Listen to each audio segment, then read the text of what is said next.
এই ভিডিওটা হচ্ছে আমার শ্রিম্প বেবির আপডেট ভিডিও। কতটুকু বড় হচ্ছে না হচ্ছে এগুলো হচ্ছে আগের ব্যাচের, মানে এই যে এগুলো একটু আগে হয়েছে, যেটা একদম ফোকাসে আছে পাথরের উপর, আর যেটা যে আয়নার উপরে ব্লারি ব্লারি এগুলো একটু ছোট। একটু দূর থেকে দেখাই তাহলে বুঝবেন। এগুলো হচ্ছে একটু ছোট, এগুলো হচ্ছে আবার নিউ ছাড়ছে। আর শ্রিম্প আবার হচ্ছে দেখলাম বেবি দিবে, ও এখনো প্রেগনেন্ট, পেটে বাচ্চা আছে। ওই যে ওই সাইডে দেখতে পাচ্ছেন, ওই যে পিছনে ওইটা বেবি দিবে খুব তাড়াতাড়ি।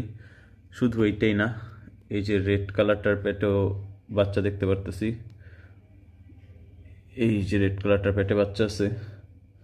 শুধু এইটাই না, এই যে রেডের সাথে যে ব্লু কালারটা দেখতেছেন এইটার পেটেও বাচ্চা আছে। সো শ্রিম্প হচ্ছে খুব ঘন ঘন বেবি দিচ্ছে এখন। আপনাদের যাদের প্রয়োজন, যারা আমার কাছ থেকে নিতে চান, যারা অনেক দিন ধরে আমার ভিডিও দেখেন, তারা চাইলে আমি আপনাদেরকে দিতে পারবো। সারা বাংলাদেশে কুরিয়ার করা যাবে। একটু বেবিগুলো বড় হোক, আপনারা তো আপডেট পাচ্ছেনই। যদি বড় হলে আপনাদের দেখে মনে হয় যে না আমি নিব ভাইয়ের কাছ থেকে, এতদিন ধরে ভিডিও দেখতেছি, তাহলে অবশ্যই নক দিয়েন, আমি দিতে পারবো।